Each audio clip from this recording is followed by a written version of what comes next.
அஸ்ஸலாமு அலைக்கும் வரஹ்மத்துல்லாஹி வபரகாத்துஹ். கண்ணியத்துக்குரிய அல்லாஹ்வின் அடியார்களே, அல்லாஹ் ரப்புல் ஆலமீன் எப்படி அவனுடைய அருளால் அவனுடைய நாட்டத்தால் அல்லாஹ் மீண்டும் ஒரு முறை இந்த நாட்டிலே இது போன்ற மார்க்க சபைகளில் எப்படி அல்லாஹ் என்னையும் உங்களையும் ஒன்று சேர்த்தானோ அது போன்று அல்லாஹ் ரப்புல் ஆலமீன் எம்மை ஜன்னத்துல் ஃபிர்தௌஸில் ஒன்று சேர்ப்பானாக. அதிலும் குறிப்பாக அல்லாஹுடைய தூதர் முஹம்மது ரசூலுல்லாஹ் ஸல்லல்லாஹு அலைஹி வஸல்லம் அவர்களோடும் அவர்களுடைய தோழர்களோடும் அல்லாஹ் என்னையும் உங்களையும் உலக முஸ்லிம்களையும் ஒன்று சேர்ப்பானாக. மறுமைக்காக வாழ்வோம். யாருடைய உள்ளம் இந்த உலக வாழ்விலிருந்து மறுமைக்காக பயணிக்கிறதோ, யாருடைய உள்ளம் சொர்க்கத்தை நாடி இந்த உலகத்திலே வாழ்கிறதோ, யாருடைய உள்ளம் சொர்க்கத்தில் கிடைக்கும் அல்லாஹுடைய பொருத்தத்தை நாடியும் அல்லாஹுவை பார்க்கக்கூடிய அந்த நிகழ்வை நாடியும் யாருடைய உள்ளம் இந்த உலகத்தில் பயணிக்கிறதோ அவர்கள் இந்த உலக வாழ்விலும் மறு உலக வாழ்விலும் வெற்றியடைவார்கள். இன்று உலகத்தை பார்த்தால் இந்த மார்க்கத்தை பின்பற்றுவது எம்மில் பலருக்கு சிரமமாக இருக்கிறது. ரசூலுல்லாஹி ஸல்லல்லாஹு அலைஹி வஸல்லம் அவர்கள் சொன்னதை போல் இறுதி காலம் வரும், அந்த காலத்திலே இந்த தீனை பின்பற்றுவது நெருப்பை கையில் வைத்திருப்பதை போல்.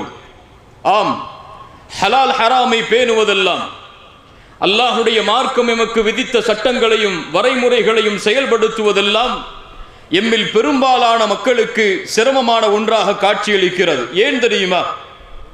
ஏன் எம்மால் அல்லாஹுடைய கட்டளைகளுக்கும் அல்லாஹுடைய ரசூல் ஸல்லல்லாஹு அலைஹி வஸல்லம் அவர்களுடைய போதனைகளுக்கும் எம்மால் முழுமையாக செவிதாழ்க்க முடியவில்லை. குர்ஆன் ஒன்றை சொன்னது, ஹதீஸ் ஒன்றை சொன்னது. ஆனால் எம்மில் எத்துணை பேருடைய வாழ்க்கை இந்த இரண்டுக்கும் ஒரே பாதையில் அமைந்து கொண்டிருக்கிறது.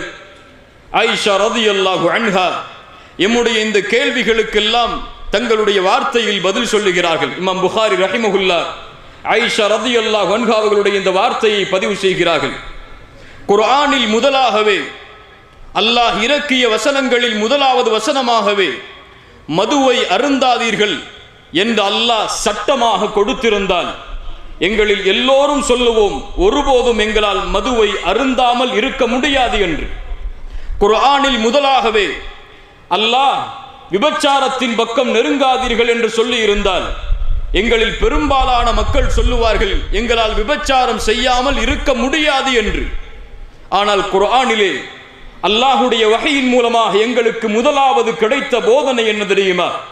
குர்ஆனில் முஸ்ஹாஃபில் இப்போது அமைந்திருக்கக்கூடிய இறுதி சூறாக்கள், அந்த சூறாக்களில் அல்லாஹ் ரப்புல் ஆலமீன் சொர்க்கத்தை பற்றியும் நரகத்தை பற்றியும் எங்களுடைய உள்ளத்தில் அல்லாஹ் நினைவுபடுத்துவதற்காக அதிகமான வசனங்களை இறக்கினான்.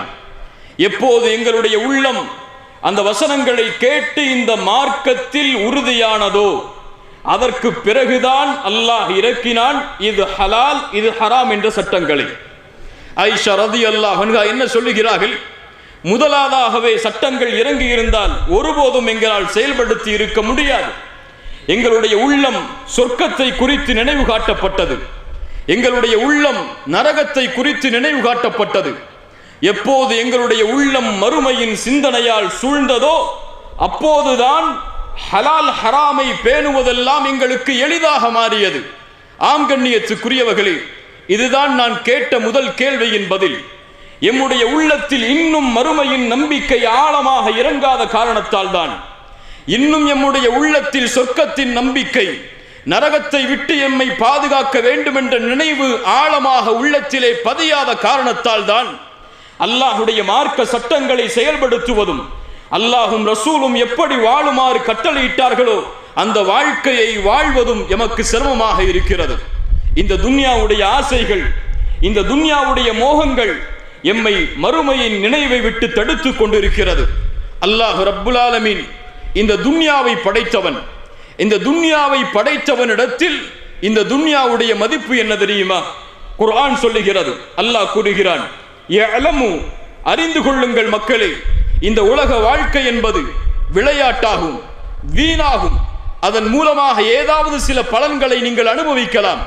அல்லது பலனில்லாத வீணான செயல்களாக இந்த உலக வாழ்க்கையை நீங்கள் ஆக்கலாம். இந்த உலக வாழ்க்கை என்பது ஒருவரோடு போட்டியிட்டு, ஆம் அவரை விட நான் மேலாக வர வேண்டும், இவரை விட நான் மேலாக வர வேண்டும் என்று போட்டியிட்டு பெருமை கொண்டு, குழந்தைகளிலும் செல்வத்திலும் உங்களில் ஒருவரை போட்டியிட்டு அதிகமாக்கி கொள்ள வேண்டும் என்ற எண்ணமும் தான் இந்த உலக வாழ்க்கை என்று அல்லாஹ் கூறுகிறான். அல்லாஹ் ரப்புல் ஆலமீன் இடத்தில் இந்த துன்யாவுடைய மதிப்பை அல்லாஹ்வுடைய ரசூல் ஸல்லல்லாஹு அலைஹி வஸல்லம் நமக்கு சொன்னார்கள்.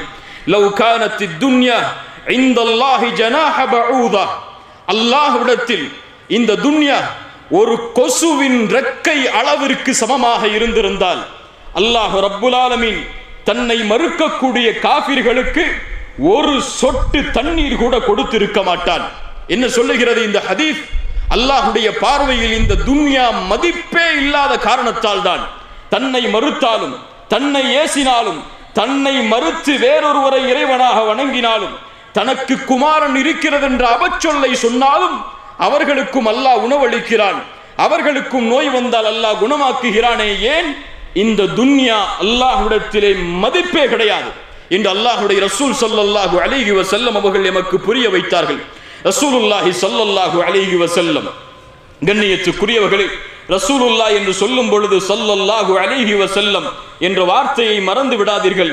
அதுதான் நம்முடைய இந்த சபைக்குடைய முழுவதுமான பரக்கத்தாக அமையும். அல்லாஹ் எமக்கு அதை அருள் செய்வானாக.